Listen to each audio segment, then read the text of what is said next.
Greetings, fam. Back again, driving up from LA to the Bay, getting my contemplation on. This is where I do my meditation. And something came to me. It's the season for graduation, right? For school, and everyone's getting ready to graduate and move on with their lives and go on to the next level, next grade. So I was thinking about it. First of all, the term graduation can be broken down like gradual, right? So a gradual progress, a gradual improvement, right?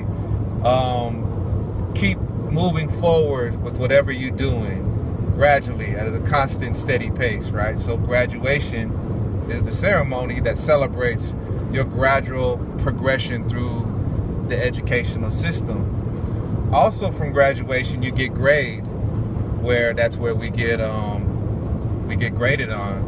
And when you think of grade, you think of a road to make the road smoother, right? So you actually paving a way or be a trailblazer through your education by learning more concepts in science. You are paving or grading the road to make life easier for you on your journey. And I thought that was really cool, that grade and gradual and graduation all have the same connotation of making your path or your journey better through your education. And then we get into what you wear, right? So traditional is the robe, which is black.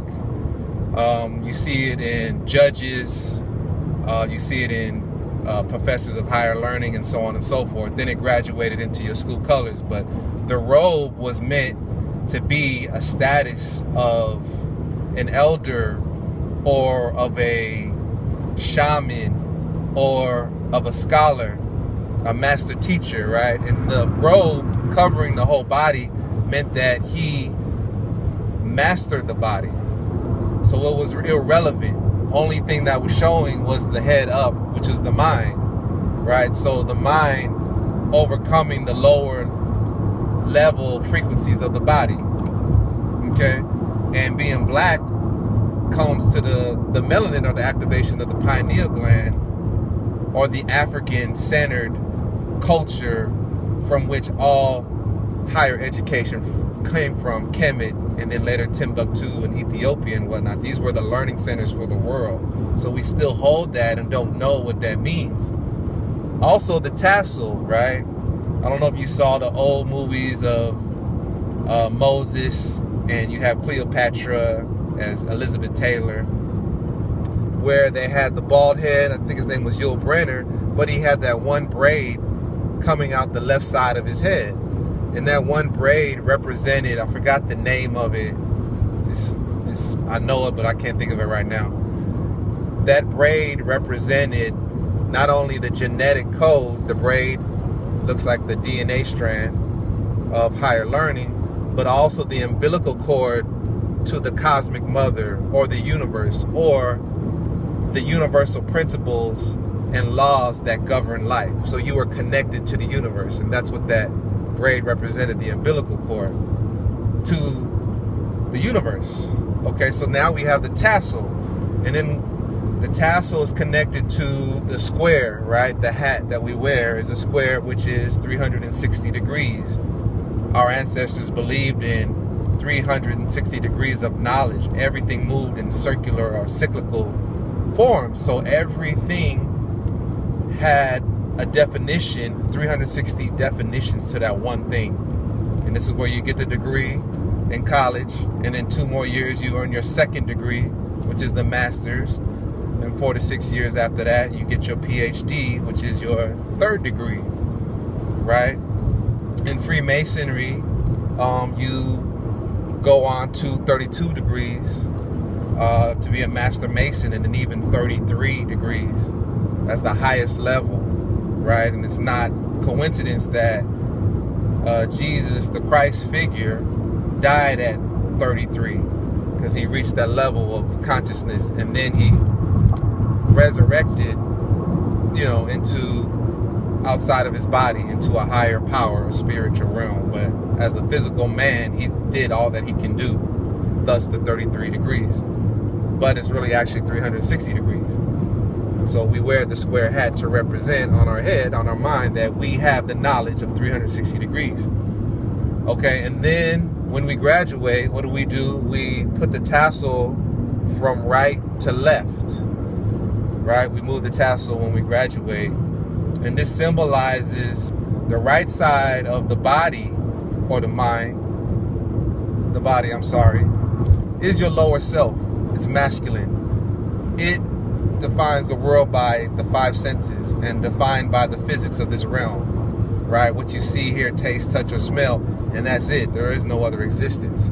That's your lower self, the right side of your body. The left side of your body is feminine. So it's spiritual, it's unseen, it's infinite, right? There is no lockdown from the five senses and the physics of this realm, because it knows that there's more to it than what we can see, touch, taste, hear, or smell. So by doing that ceremony or that ritual, we are now aware of that there is life outside of the physical realm, right? So over 95% of energy is unseen. We can only see a small window or spectrum of light that we decipher our world and our reality amongst us. So the switching of our umbilical cord from right to left symbolizes that we are now higher consciousness, knowing the spiritual realm is where it's really at. So also when you graduate, you put on the, what do you call it? It's the kente cloth if you're doing an African graduation. I'm sorry, I can't think of the name. But it covers, you put it over your head and it drapes down on both sides. This is also from our ancestors. And what it does is cover the back of your neck. And it's through these vertebrae, I forget which ones they are, that they believe that someone can catch your soul or capture your soul through this area or vertebrae in the back of your head. So they covered it up with this kente cloth, and you see it in religious ceremonies. The Pope has it as well. And what it does is covers that so no one can capture your soul, right? And this is where you get the term "I got your back," because they believe that. So in higher knowledge and consciousness, the understanding of what that means comes from the higher education that we are receiving. So now we are covered and we are protected, not just with our knowledge, but now we know what to do in the unseen realm as well. So those are a few things that we don't know, but we do know that we do in the graduation ceremony. And I just wanted to share them with you. And for all those who are graduating, congratulations, and remember that you never stop being a student. And when you become an expert too soon is the day that you stop learning. Peace.